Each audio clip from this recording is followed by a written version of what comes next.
bad. Look at this. Look at this. Do you see this? That's a beautiful tomato. That's a beautiful tomato. Hi, welcome to whatever day it is. Sunday. We're going to make tomato sandwiches. Oh, I thought you were going to. I was like. We started by making tomato. There's also corn. Oh yeah, and there's corn. And this. I'm shucking. There's that. I'm going to make sandwiches. Let's shucking go. Can that be the plug title? Sandwich. Here, do you want a cross sections? Sandwich. It's grilled cheese with tomato. Exactly 3 slices of bacon. The It's cheese. actually 1.5 slices. It's just torn into 3 pieces. Well, I said 3 slices. Sure.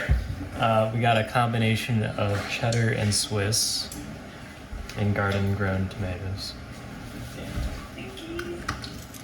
I also made a sandwich that did not have tomato on it, and instead is bacon, egg, and cheese.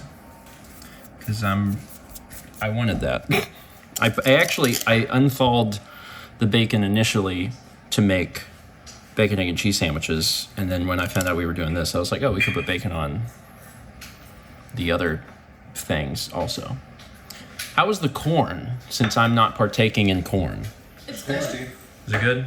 Yep. Okay. That's not corn. Oh yeah, they don't know. We only ever had that 1 year of corn. The garden was immediately destroyed by that storm.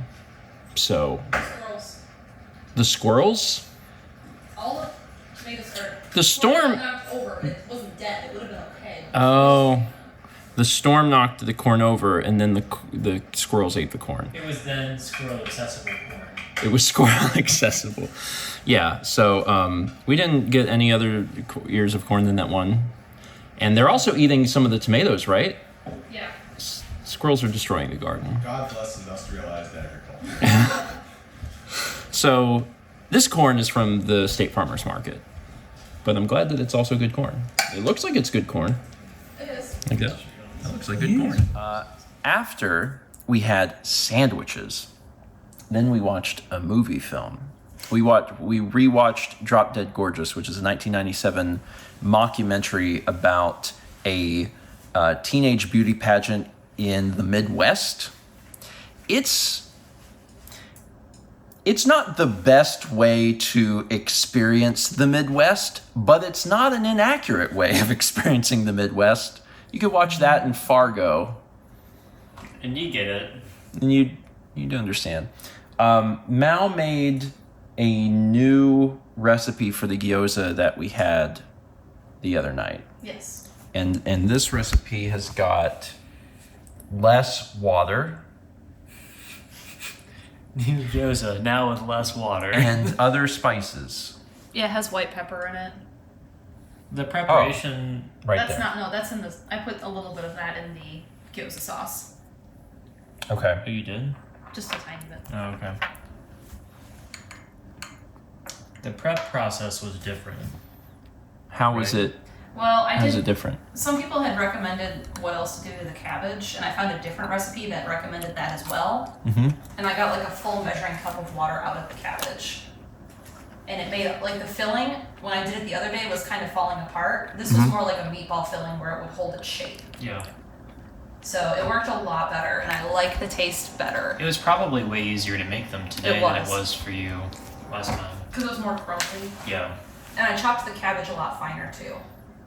I can tell that. These are good. I want something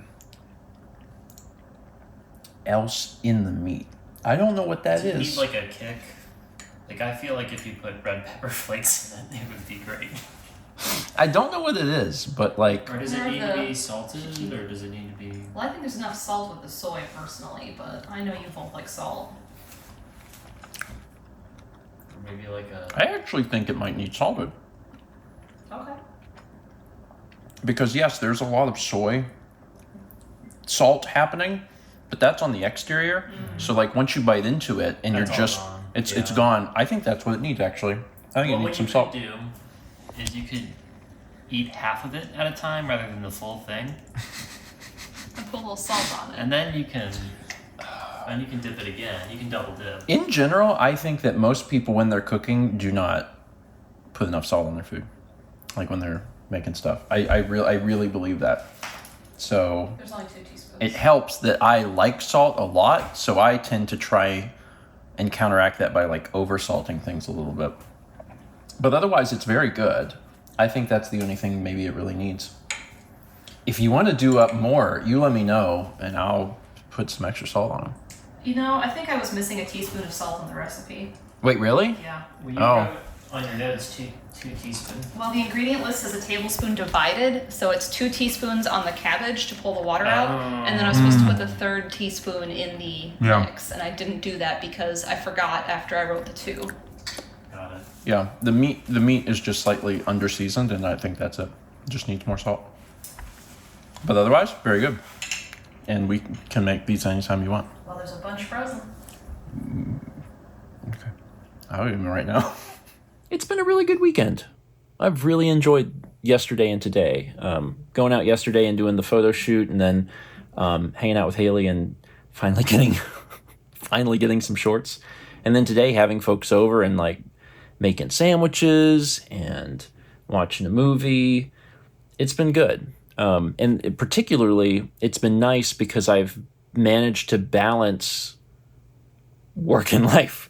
Because I hung out yesterday and today, I did those things, but then also I worked. And don't get me wrong, I'm not aiming to work on the weekends, but I've been working to try and make sure I can keep vlogs caught up. And it's nice when I strike that balance. That's really nice. Don't get me wrong, there's still plenty of other stuff for me to do, and I need to do it. But on the weekends, I'm trying to like do what I can to keep up with things and continue to enjoy life. So this was a really good example weekend of that, and I'm happy about that. But now I need to go to bed. Thank you so much for watching. Let's meet back tomorrow, shall we?